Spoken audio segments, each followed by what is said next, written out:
Selamat siang, saya Usiana Pratiwi. Nama saya Natalia Sagita.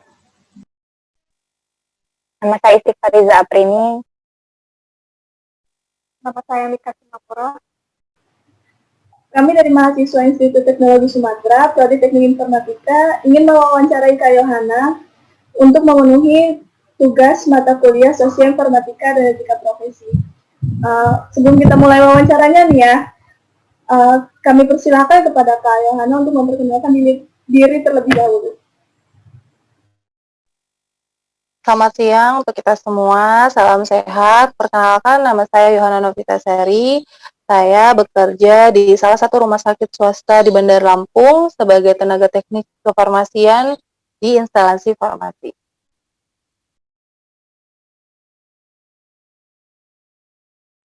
Ini Kak, sebelum kita kan mau sesi tanya jawab nih Kak, terkait pandemi yang ada di seluruh dunia ini, apa dampak bagi kesehatan, apa dampak bagi pekerjaan Kakak di tenaga kemedisan?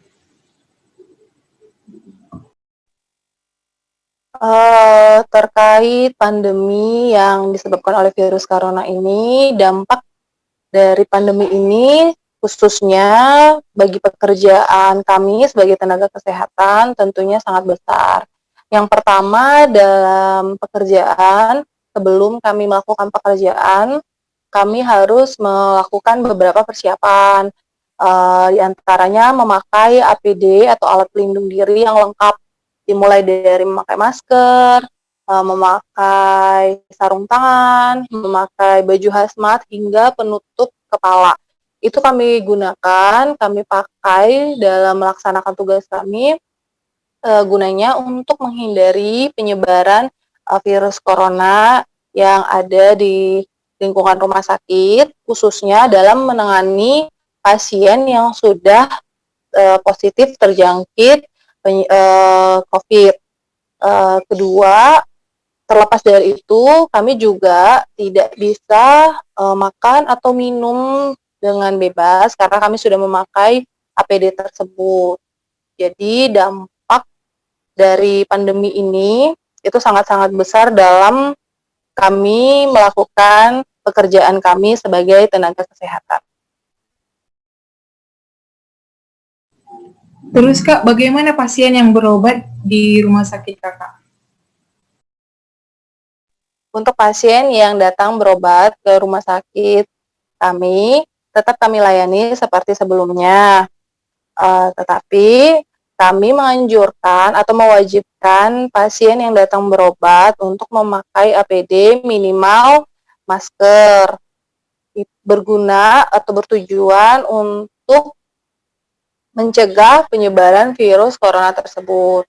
Dan sebelum pandemi ini, pasien yang datang berobat ke rumah sakit kami biasanya melakukan pendaftaran secara manual, tetapi kami sekarang sudah menyediakan pendaftaran secara online untuk meminimalisir kontak antara pasien dengan petugas rumah sakit ataupun kontak pasien dengan pasien lainnya. Terus Kak, kan seperti yang Kakak bilang tadi, kalau setiap orang yang berobat ke rumah sakit itu diwajibkan pakai masker ke Kakak. Nah, jadi kalau misalnya ada nih pasien yang datang nggak pakai masker, apakah nggak dilayani gitu apa gimana Kak?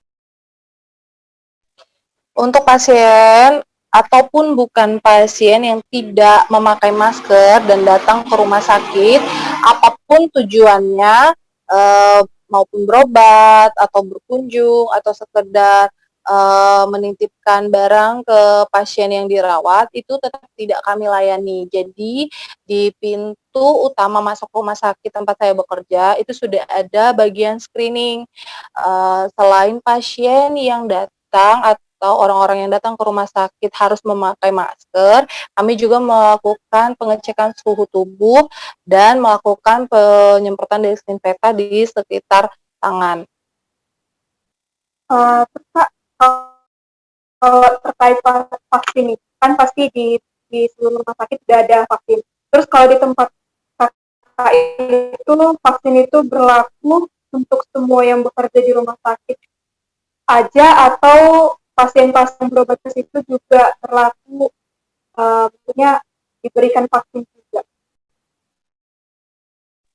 Terkait vaksin yang dilakukan di Indonesia yang sudah diberlakukan pemerintah untuk di rumah sakit tempat saya bekerja itu sudah dilaksanakan dan itu diberikan kepada seluruh karyawan rumah sakit yang bekerja di rumah sakit tempat saya bekerja.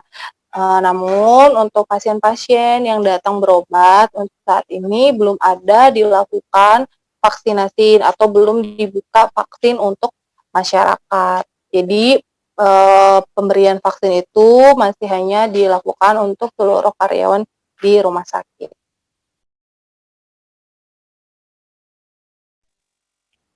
Pemberian vaksin itu wajib ke semua pegawai apa gimana, Kak? Untuk pemberian vaksin itu memang wajib untuk seluruh karyawan yang bekerja di rumah sakit tempat saya bekerja. Namun bagi karyawan-karyawan yang tidak bersedia untuk divaksin, kami tetap tidak melakukan pemaksaan. Jadi untuk karyawan-karyawan yang tidak ingin divaksin, mereka bisa memberikan surat pernyataan bahwa mereka tidak bersedia untuk divaksin. Kalau kakak tuh udah divaksin belum sih, Kak?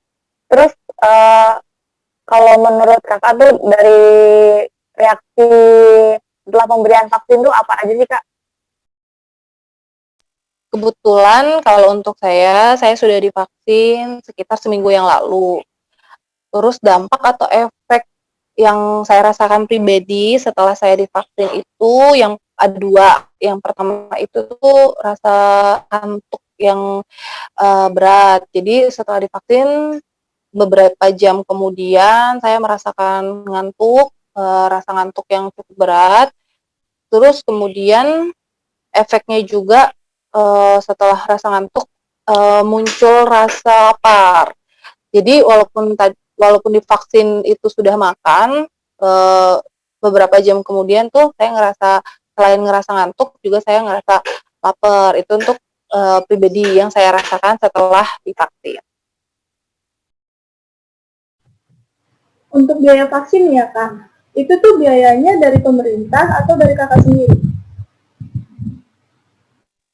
Kalau untuk pembiayaan vaksin keseluruhannya, kami tidak dipungut sepeser pun biaya dari pihak rumah sakit untuk menerima vaksin. Jadi vaksin itu gratis diberikan untuk seluruh karyawan rumah sakit. Jadi mungkin vaksin itu tuh memang udah digratisin dari pemerintah untuk kami tenaga kesehatan. Pertanyaan terakhir nih ya Kak ya, kasih pesan dong buat kita semua nih tentang corona ini. Jadi gimana baiknya untuk kesehatan?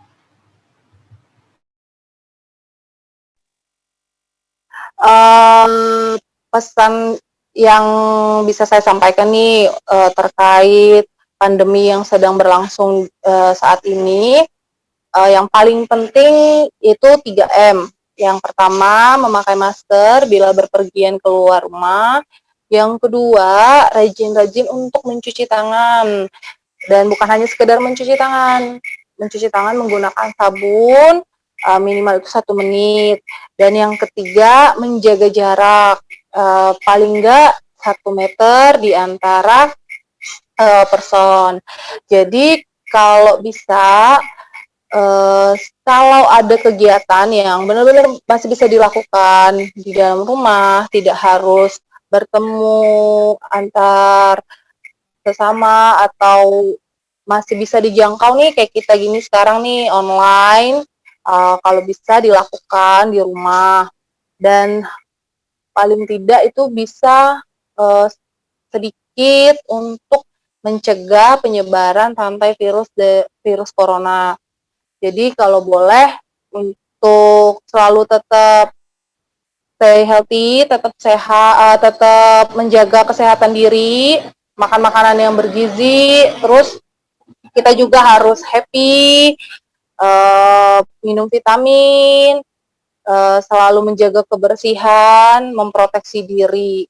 Jadi pesan saya juga untuk adik-adik yang kuliah nih, kan lagi online juga, lagi daring juga. Jadi kalau bisa kayak gini ada tugas-tugas yang memang tidak memaksa untuk saling bertemu, lebih baik dilakukan di rumah atau secara online. Karena kita nggak tahu virus itu kan menyebar nih, virusnya juga sangat kecil. Kita nggak tahu tuh kita yang tertular atau kita yang nantinya menularkan teman-teman lainnya.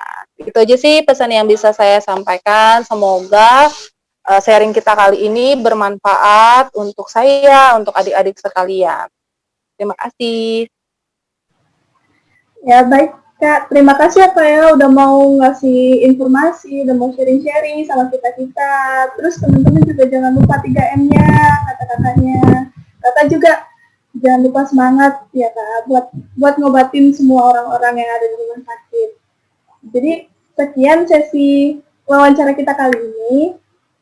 Assalamualaikum warahmatullahi wabarakatuh. Selamat siang.